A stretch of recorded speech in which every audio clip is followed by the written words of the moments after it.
माही क्यों उस जहन्नुम में फंसी हुई है. These are just like self-inflicted ridiculous dilemmas.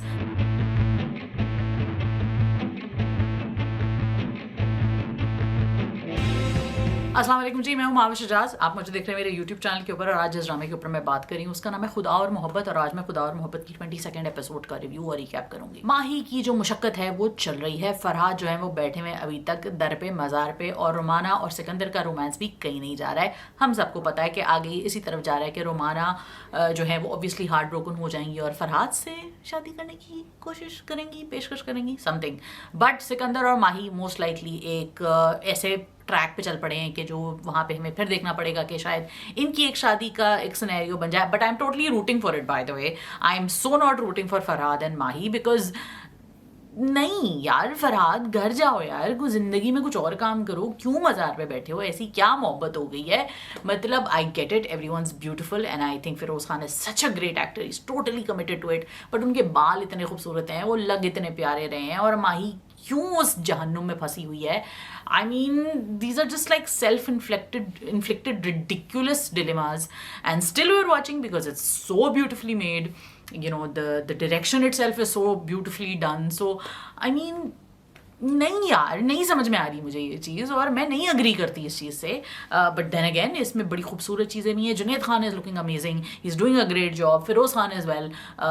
Nurul Hasan Rizvi का भी वो एनिग्मेटिक सा रोल है और बाकी भी सारी चीज़ें जो हैं बड़ी ज़बरदस्त हैं. Great views that it's getting. मतलब 100 मिलियन प्लस उसके OST के व्यूज़ हो गए हैं और बाकी भी जो ड्रामा वो है इतना बड़ा हिट हो गया है. So I mean obviously not taking away from any of that, but I don't understand this plot line and I don't understand कि एक वेंजेंस है या रिवेंज है या क्या है ये. मतलब ये मोहब्बत भी नहीं है. अपने आप को तकलीफ देना या अपने आप को खाम इस चीज़ के ऊपर ब्राउ बीट करना, it doesn't make any sense to me. But I am not saying that because it doesn't make any sense to me therefore a story can not be made. There are lot of things in the world जो मेरे लिए sensible नहीं है लेकिन उस पर कहानियाँ बनती हैं और बननी चाहिए. लेकिन यहाँ पे जो जस्टिफिकेशंस हैं वो बिल्कुल वीक हैं और मुझे बिल्कुल इसलिए भी ये ड्रामा इसलिए भी समझ में नहीं आ रहा क्योंकि फरहाद के पास कोई रीज़न नहीं है अपने घर वालों से दूर रहने का. वो जो इस बुरे हाल में है, आपने उसको वो स्पेस नहीं दिया है एक्सप्लेन करने का. या आगे आएगा आई एम श्योर, लेकिन अभी तक क्योंकि आपने वो चीज़ नहीं इस्टेब्लिश की और मुझे वो नहीं पता चल रहा कि वो आखिर उसकी क्या इतनी क्या डीप और इतनी क्या कॉम्प्लिकेटेड रीज़न है जिसकी वजह से वो बस अब सब कुछ छोड़ छाड़ के वो दरवेश बन गया है. और ये जो चीज़ें हैं मॉडर्न अगेन स्टोरी टेलिंग में इतनी ज़्यादा एक्सेप्टेबल नहीं होती, मॉडर्न ऑडियंसेस के लिए भी एक्सेप्टेबल नहीं होती. सोशल मीडिया पे भी बहुत सारे लोग यही बातें करते हैं. लेकिन हाँ, एक मिस्टिक सॉर्ट ऑफ सिचुएशन है but he still pining for her, right. मतलब वो एक मोहब्बत ये नहीं कि उसने अब दुनिया की मोहब्बत ही छोड़ दी है, अब उसको दुनिया मैटर ही नहीं करती. I am sure at some level हम सबको दुनिया मैटर करती है. और जो मिस्टिक होना जो है या एक सच्ची मोहब्बत जो खुदा की मोहब्बत होती है उसकी तरफ चल पड़ना जो है वो डेफिनेटली एक बहुत ही लेजिट सब्जेक्ट मैटर है. लेकिन मेरे ख्याल से यहाँ पे वो सब्जेक्ट मैटर उस तरह इस्टेब्लिश नहीं हो रहा है. माही का अपने आप को खामा में गिल्ट पे रखना भी एक अजीब सी कॉम्प्लिकेटेड सी चीज़ है and I really don't understand it. I don't think it was established well. I don't think it makes a lot of sense either because there is another big dichotomy that happens when you write or you see characters like that and you want the audience to understand the complication of a character like that is because आपने चुलबुली छैल छबीली लड़की दिखाई थी उसको.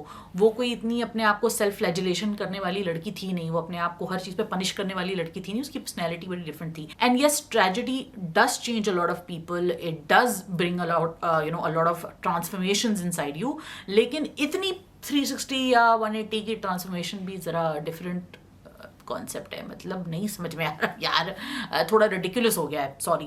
लेकिन ये कि आप बताइए, हो सकता है आपको पसंद आ रहा है. और अगर आपको पसंद आ रहा है और अगर आपके पास कोई जस्टिफिकेशन है कि फरहाद क्यों नहीं घर वापस चला जाता, माही क्यों नहीं घर वापस चली जाती, या अगर उनको एक दूसरे को वो जब देखेंगे तो फिर उसके बाद क्या वो एक्सेप्ट करेंगे या उसमें भी 10 ड्रामे करेंगे, तो क्या होगा आप लोग मुझे बताएं कमेंट सेक्शन में. इसके अलावा आप लोग को वैसे कैसा लग रहा है? मुझे सब प्यारे बहुत लग रहे हैं. मतलब तूबा सिद्दीकी हैं, हिना ख्वाजा बयात हैं, ये सब इतने प्यारे प्यारे हैं, इतने खूबसूरत लोग हैं कि बंदा वैसे ही बस देखता ही रहे कि चलो यार ठीक है, ड्रामा जैसा भी है, स्टोरी जैसे भी है, लेकिन आंखों को तो ठंडक मिल रही है. So I think the scale and the, I keep talking about it, the scale and the content of the show otherwise is so good.